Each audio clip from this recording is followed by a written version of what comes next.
Come fly with me. Oh, no, I'm not going to sing, Marco. Wow, actually, it sounded pretty good. Have you been... Right? I was like, what are you doing? No, good. I know you have your background in music, so this is a new aspect of the show that I think Sean would like to bring in, Marcus. So get ready. We're going to have to start in song, yes. And you can't edit it out. No, we don't edit. I'm done with editing. This is all like as it goes, like if it was live. Like everything that is fun is live. And it flies as it flies. There's no editing in the air. Right? No editing in the air. Well, my reference was yours was, of course, to flying, and mine was to be live on location and get to go talk to people and visit stuff and touch and, experiment and play with things in person. So that's cool. And what these people can do, Sean. Exactly. Well, this is part of our Chats on the Road to RSA Conference 2023 in San Francisco, a week full of all kinds of fun things. And Marco, one we wouldn't miss is the Sandbox, and most specifically, the Aerospace Village. And I'm thrilled to have a good friend on again, two good friends. I think Hank's been on as well. Yeah. From the Aerospace Village, Steve and Hank, good to see you guys. Yeah, thanks, fellas. Good to be back. Woo-hoo. And knowing that we're going to see you in person here soon. That's right. Yeah. And let's make the distinguish right away. There is the audio version, the video version. If you're watching the video and you're like, hey, I want to catch this up in the car later on. Yeah, there is an audio version. And here you can see the wonderful mess behind Steve back, which I love. I don't know, all those gadgets. We're working very hard to get it to this level. I know it. And Henry models is and badges in space. And all stuff. Henry is in space. There's a galaxy behind. So wonderful. So Chats on the Road, Sean, what is this about? Yeah. Chats on the Road to RSA Conference. Well, I got myself in trouble in the introduction podcast with Linda and Berta, so I'm not going to do that again. No cow this time. I'll steer away from the cow jokes. Now, the Chat on the Road is where we get to lead up to the actual event. So it's conversations like these, and depending on the situation, sometimes actually literally in the car, on the road, or on the beach in the car, recording stuff that matters for everybody attending RSA Conference. I am interested to see where you guys are going to be this time, because you always do take good road trip pictures. Yes. Because it's a road trip as opposed to just flying out there. So that's awesome. Exactly. Yep. Coming from LA is definitely a road trip. For sure. For sure. We're not going to fly, but you guys make people fly everywhere. So because they're talking about the Aerospace Village, time to make the introduction. Again, Steve and Henry, let's make it round. Let's start with Steve. And, at this point, I said, we're good friends. We've talked so many times, met, and but not everybody knows you. So how about a little introduction by yourself, and then pass it to Henry, and let's dive in. What to expect at Absolutely. the Aerospace Village. Well, it's great to be back. Thank you again. You guys are such great hosts. The show you put on, and I like hearing about it. And I know some of the folks that are going to be there and what they're doing. But your perspective and being such a good host, bringing us in, bringing Henry in, it's awesome. So we really appreciate that. And then, like I said, getting to see you on the ground. And I don't know if I've actually seen either one of you in person from all these years we've been doing this. So that's just that much better. But so my name's Steve Luczynski. For folks who have not heard me talk before, I get very excited. The Aerospace Village, we are a small nonprofit, all volunteers. So it is, and it's volunteers from around the world. You've got your California representative there with Henry coming in, not too far away from the Cal Poly area. I live in Virginia. We got folks all over the U.S., but also in the UK, Japan, and we're growing. So if you want to learn more, pay attention. We'll post links, and we're always happy to have volunteers. But our goal, very simple, the way we say it is build relationships between government, industry, and security researchers, hackers. That's our primary audience, building trust, getting to know each other. So if something happens, we can work together more easily. We've already know each other and can get things done. It's inspiring folks to get into the cybersecurity workforce because we all know that's a big gap. And we really want them to get into the aviation and space sectors because it's just cool. It's airplanes and rockets and all the things that support that, which everybody loves. I know I do. And then it's promoting awareness and making sure that we can help out, whether it's bringing a network of smart people together, helping answer questions to media and others so they know there are really smart folks. Henry's one of them, working on these hard problems to make things secure. And that's why we can trust going out there. Henry, your thoughts as a volunteer. I've been in since we started this back in 2019. Henry, I think you've been in a couple of years now. Interested in your thoughts and perspective on all of that. Quickly, though, it wasn't always Aerospace Village, was it, Steve? Yeah, that is correct. Yep, absolutely. Thank you for that. We started off in 2019 as the Aviation Village. We had space as a component of the airplanes, the air traffic management, the communication, navigation, and the space elements. But really, it's the realization that, we can't, there's no kind of about it. Space is a major part of that ecosystem. So it was a very easy shift to say, you know what, let's make sure it's very clear. Aerospace Village encompassing all that goes into both of those very critical sectors. Love it. Henry, sorry. Awesome. Yeah, no worries. So I remember when walking by that, and Bo, I think, was very much involved in that in the beginning, Bo. And anyway, my name is Hank Danielson. I'm over here at Cal Poly on the Central Coast of California, in between Santa Barbara and San Francisco. Really enjoy basically trying to understand and help young people get into the security space. And specifically, we have something called the Space Grand Challenge, and it's middle school and high school students. We've been doing it for 6 years. In the beginning, it was we took people and they came directly to Cal Poly and stayed in the dorms for a weekend. And we set up real immersive environments so that they would feel like they were in the environment and what got hacked. We've worked with satellites. We've done the medical industry. We were actually at DEF CON at 1 year with Bo and his biohacking village as well. But my passion is getting young people into that space. I work with JPL, Space Force, and Space Missile Command. I'm a professor at Cal Poly. It sounds like a bunch of ego, but it's not. I'm just a happy guy and super agreeable. And I just really enjoy doing what I do. I'm also a goon at DEF CON, which is a really big fun thing for me to do, as well as be a part of the staff and giving back to my community. And that's exactly why I joined the Aerospace Village. Been doing satellite compromises and hacking and understanding how space and orbitology works, and really getting into that. And I wanted to give back to Aerospace Village. And so I've been doing volunteers for a while here now. This is my 3rd year, and just super excited. The community is amazing. What you learn from someone sitting with them in 10 minutes is just great. And what a great community it is. And just loving what I do. And I'm really excited about RSA. It's going to be awesome. And our Sandbox and the people that we bring there, stupefying, from, having wonderful demos to actually flying a plane. Let's do some, actual plane flying and looking out. Simulator. Actual simulator. Yeah, simulator.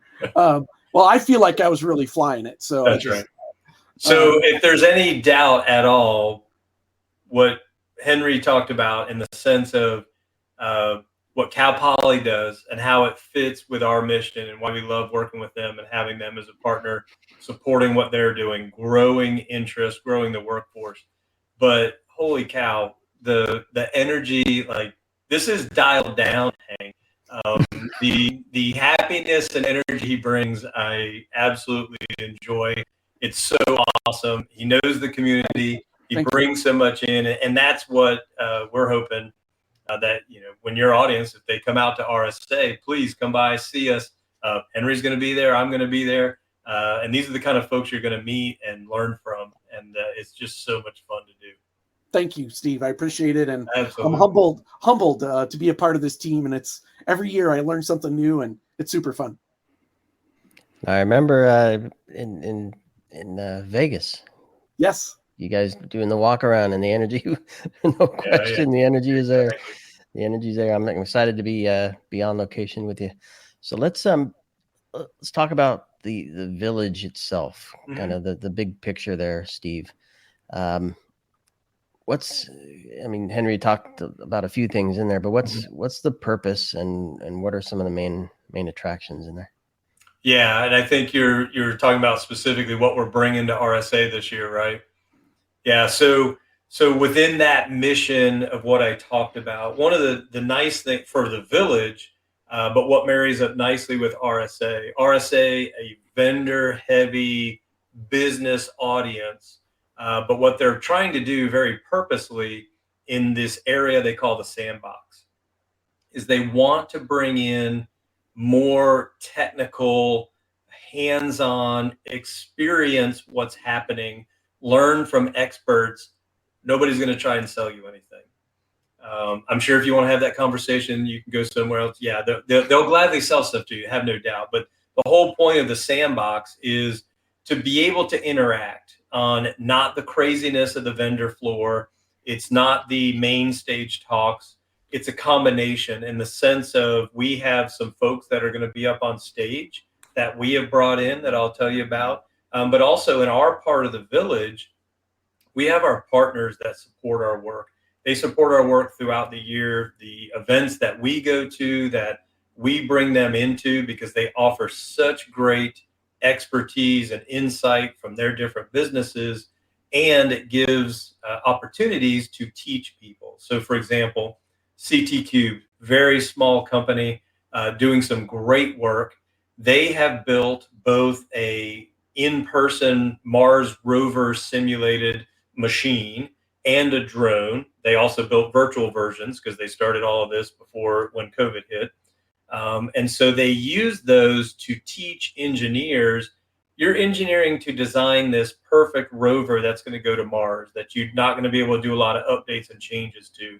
But here's what happens if you don't design cybersecurity, and here's the problems that you can induce if you don't think about that early.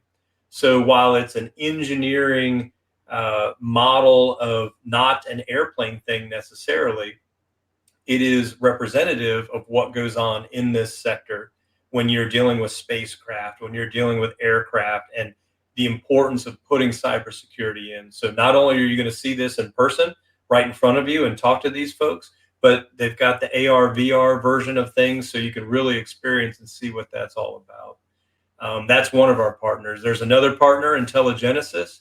They are bringing in a kit where they use a runway lighting scenario to demonstrate the importance of industrial control system cybersecurity elements and how that can impact aircraft light or the lighting systems that pilots use when they're landing at night and in bad weather. So very simple demonstrations, but again, in a technical means that you're not going to get on the vendor floor or in a main stage talk at RSA. The third one that's also coming in is Boeing.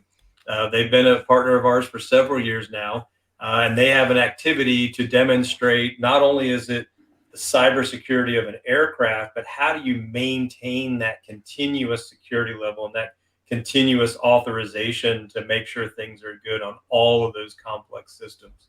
And then like Henry said, it's always a fun one. Our partners, Pen Test Partners, is the name of that group. They have built an Airbus simulator. And if you've been to our Sandbox in the past, they had a very large cockpit setup. They've actually built a much smaller, more portable, easy to move around because of all the work they do to bring it to these different events. But what they're demonstrating is with the iPad that pilots use, it's called an electronic flight bag, all the charts, all the data and calculations they bring into the cockpit because they use that for their takeoff data. And if that has a vulnerability, which they have found, and it's not fixed, and somebody wanted to do something bad to it, here's the ways it can affect what the pilot's doing.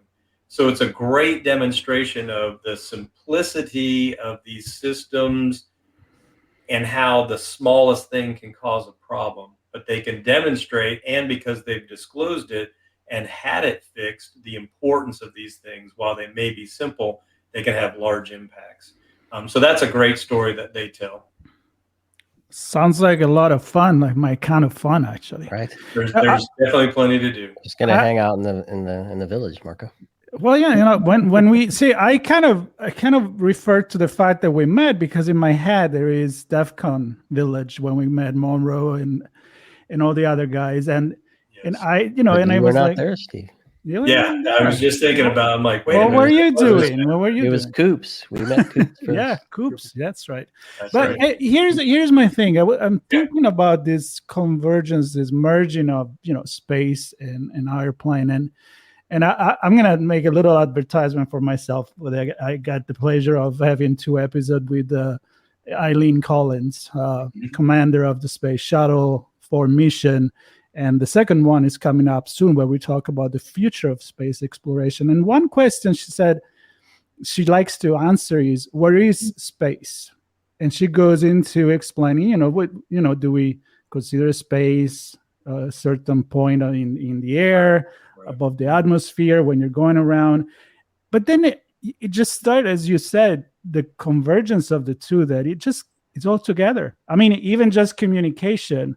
And we get this security. We get on a plane, we're like, it's safe. And it is. I mean, way safer than what it used to be. But all the things behind that. So a little bit of the background, maybe Steve and Harry, of how can you embrace all of these and how everything works together. We don't have 5 hours, but maybe a little summary of why it's important that this came together.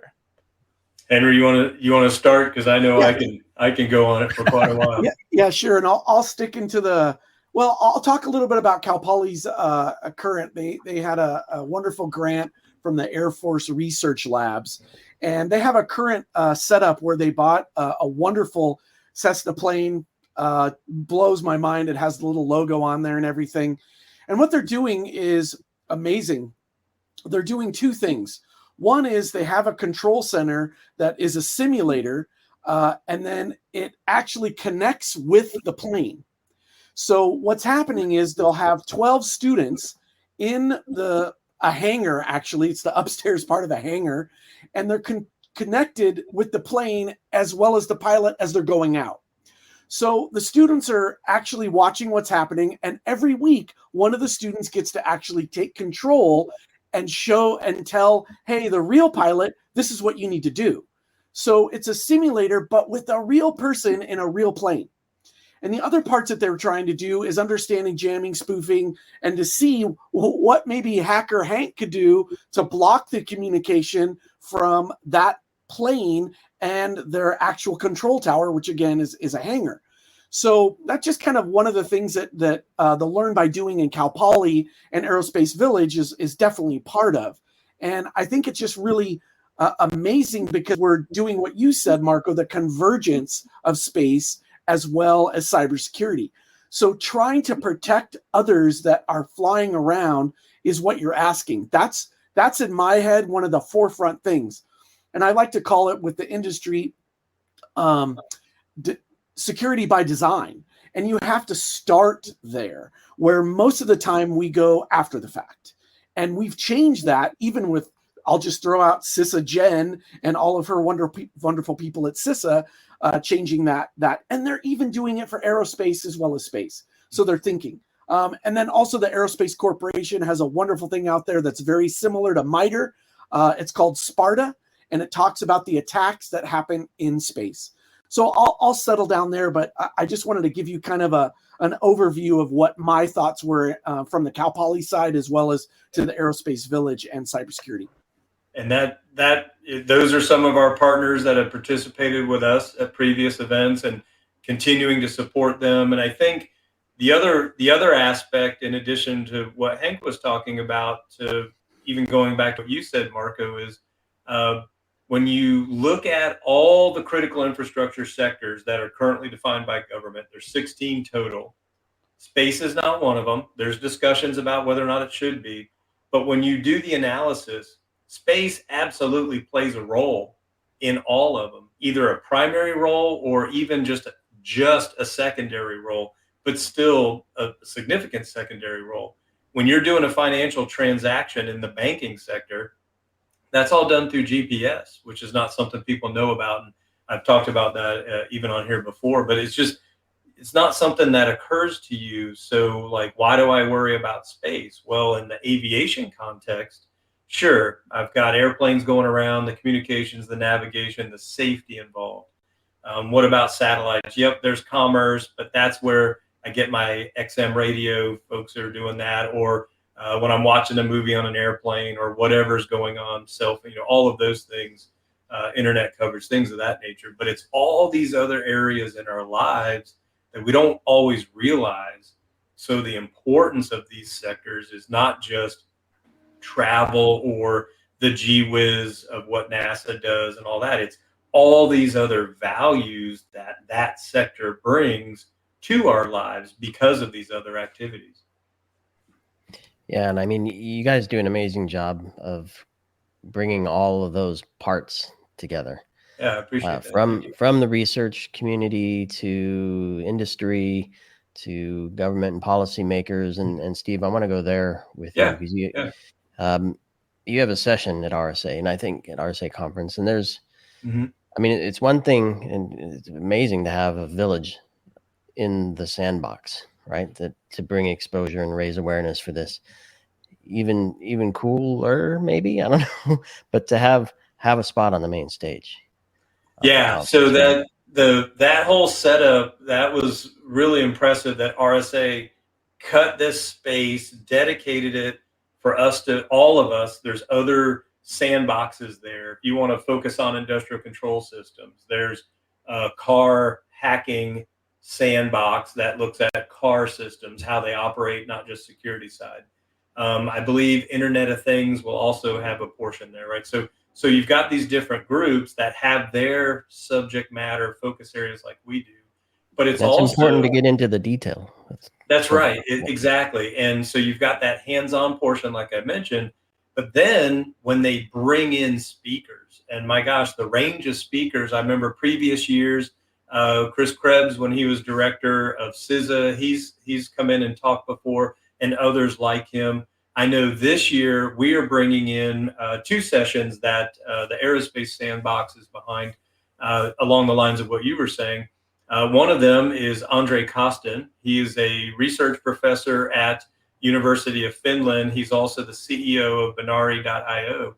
And he's going to talk about the research that him and his group have done related to space systems. And particularly, one of the examples that really stood out to me is emergency locator beacons. So if you crash in the ocean, you're lost as a hiker in the woods, these emergency locators go to a satellite system, and it's around the world. And so these things, again, have impact on our daily lives. The other session, and I'm actually really excited because I'm going to be a part of it, is doing a fireside chat with Hector Morales from FAA's Air Traffic Organization. And the idea is, we think of FAA, they're a regulator, they're the hammer, they're the ones the industry worries about in a bad way. But that's not completely true in the sense that when they're looking at cybersecurity, they know, yes, we have this regulatory role, but how do we encourage and support collaboration? How do we make sure we're talking to these other parts of industry and the security researchers that have this technical knowledge, and how do we leverage that, and how do we work together? And it's being able to share the story of the different things that they support, which I really enjoy, and our village benefits from, because those are efforts that we are supporting, and we want to bring in that government partner to continue growing that and building more of that collaboration wherever we can.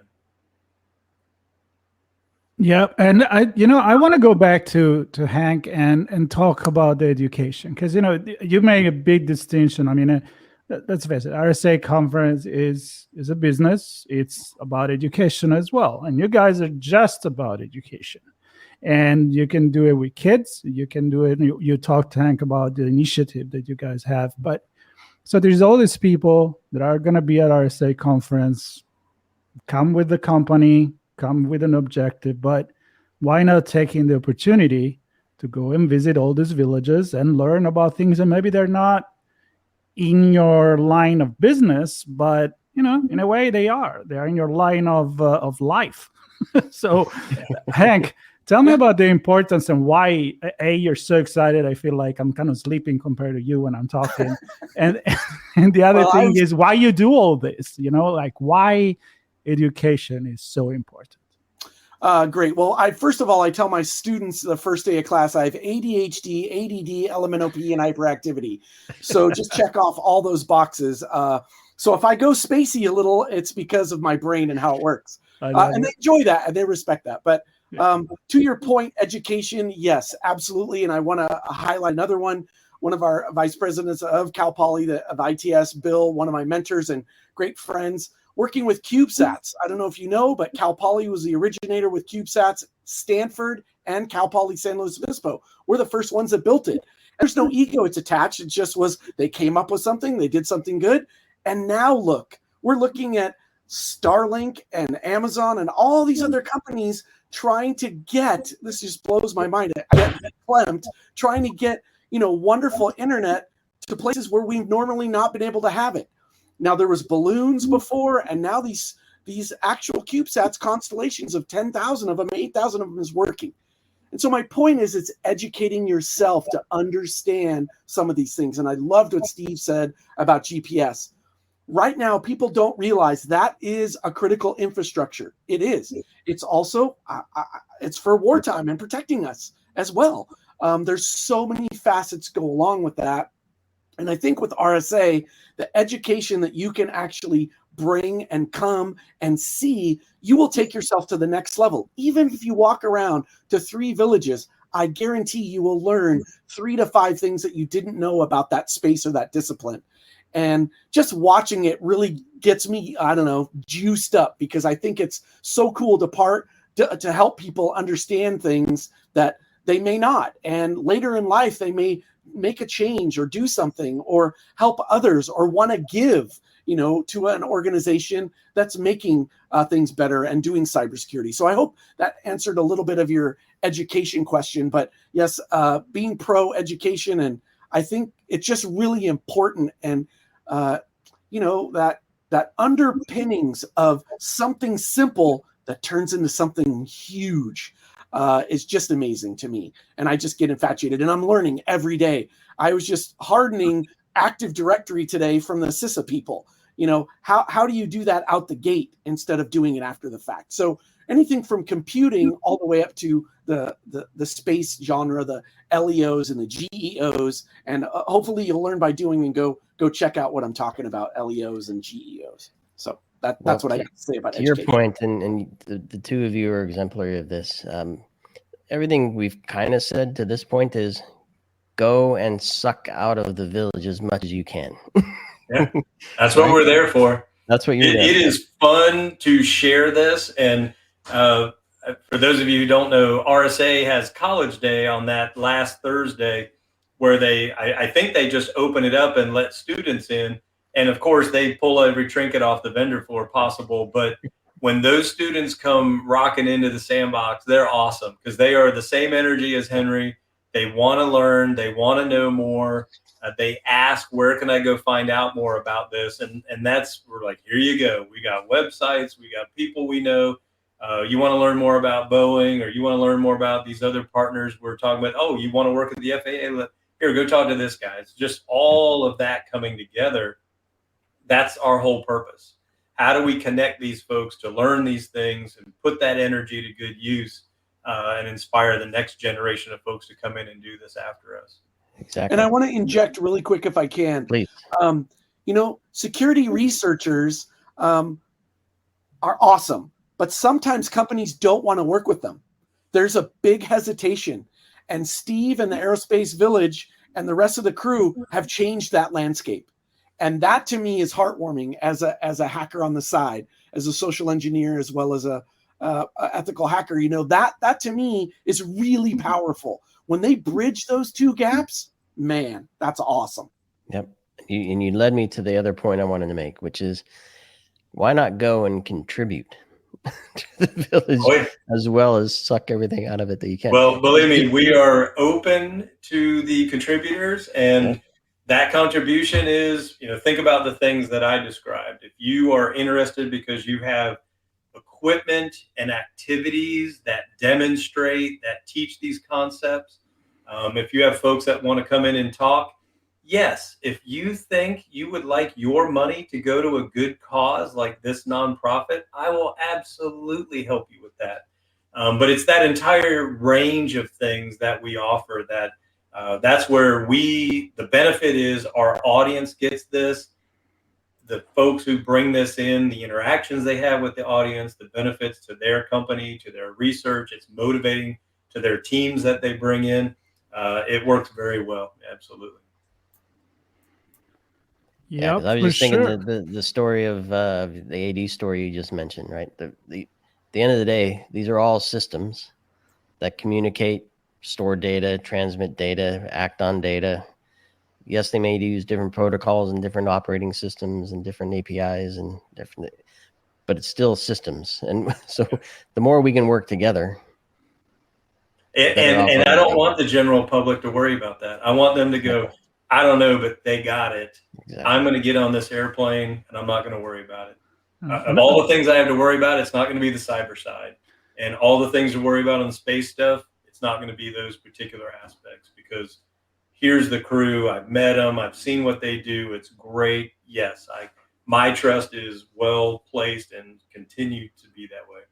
It's a way to think ahead, right? So I love the whole space exploration thing. And the other day I'm looking at the European Space Agency and the American one and the Japanese. They're all working together because now it's time to make a time standard zone on the moon, because it's not just keeping the time of the Apollo mission or the Artemis mission, but it's actually the time of maybe there are 2-3 different rovers and then the community that we're going to build there. So just by thinking that, it's not that far away. I mean, the future is kind of here. So that connection between, that you're going to need that communication and all of that, it really, it's kind of like when the explorer went on the new continent and all of a sudden it's like, yeah, hey, that's everyday thing. Now we just fly there. I feel like going to the moon and maybe on Mars or somewhere else is going to come soon. So we got to think ahead, right? All of this is the way to think ahead. So what's the future looking like? Come on, can I say something about that? Or you want to go first, Steve? I get a little. No, you both get to go. Don't be jealous. You go. Okay, so that was me pointing to you and all of your energy, please. So one of the things that I'm proud to work on, and you can GTS that. I like to tell my students, Google that stuff, or Google that shizzle, if you know what I mean. But I work with Vint Cerf and the Interplanetary Networking Special Interest Group. And this is a wonderful group that is planning the policy and the next generation of a deep space network. How do you work with countries all over to say, hey, these are the protocols, by the way, and we have to change that because we're going to be on the moon pretty soon with 5G is my thoughts, right? That's going to be one of the things they set up. Well, probably 7G by the time, technology changes so fast. But my point is 20 years we've been waiting, and Vint was one of the original for the TCP/IP stack and worked at JPL and all over the place for the Deep Space Network. And that is our future. It's coming. And they're trying to figure out with all these other groups. And it is the most fascinating group because there's 7, 9, 12 different countries on that call that are trying to work together to come up with policies and different things. And my other thing is the future and workforce development, my last little point. With our Space Grand Challenge that we have, we just ran it. We're going to run it again in May. We'll do it again in February 24. Middle and high school students, you'd be blown away by the time they leave there, understanding how to sniff a packet with Wireshark and understanding what a deep space network is, how the bundle protocol works. You're going, I don't know what that means, Henry. Well, they do. And to me, that is really changing the landscape because the next generation, or what I like to call our, cyber warriors that are up and coming, those kids are going to be able to work for JPL or work for NASA because they're going to develop the systems that help protect us for the next generations to come. So those are my 2 little snippets for Space Grand Challenge again. And hopefully we get to put a couple links in there about IPN-SIG and the other groups that we're doing and working. You can definitely come back and talk about that on another podcast. I mean, I'd love to. Cool. I'd love to do that. Absolutely. Yeah. Only if Steve comes. And those are not small snippets. Those are huge, significant issues. And, Henry's in deep space networks, and I'm starting to think back to what you mentioned, Marco, the whole cislunar and the traffic management and setting up way stations and just things that we've never even considered. And they were born out of Apollo, but now they're really, really being applied. And then come back even further. So you're, thinking of the future, right? So now we're into your supersonic aircraft are coming back, right? You've got airlines buying and investing, and there's goodness there, and there's now new cybersecurity concerns. And so being involved with that, and then I'll go all the way down to urban and other advanced air mobility and autonomous air mobility capabilities, and then down to the simplest drones and all that there. So there's the work that already is there, which is significant. And then there's all these other things that we've mentioned. That's a whole new universe of stuff. So again, the importance of the workforce, the importance of building in cybersecurity throughout and being able to stay ahead. Let's not relearn the lesson. Let's learn from it and apply those so that we can do better as we go forward. It all starts in the village. I think another interesting. I like that idea. I may have to share some credit with others, but yeah. I also think too the cool future, how they're going to have these planes come down, just land, go up to LEO 7 or 8 times, drop off a few CubeSats, come back down, zip zap, zip zap, zip zap. The future is just, I don't know. We're really living in a wonderful time, and we're lucky to be here right now. And I just think that's really amazing. And Paso Robles has applied for a spaceport. So that's another cool thing. I'm living locally, and I want that to happen.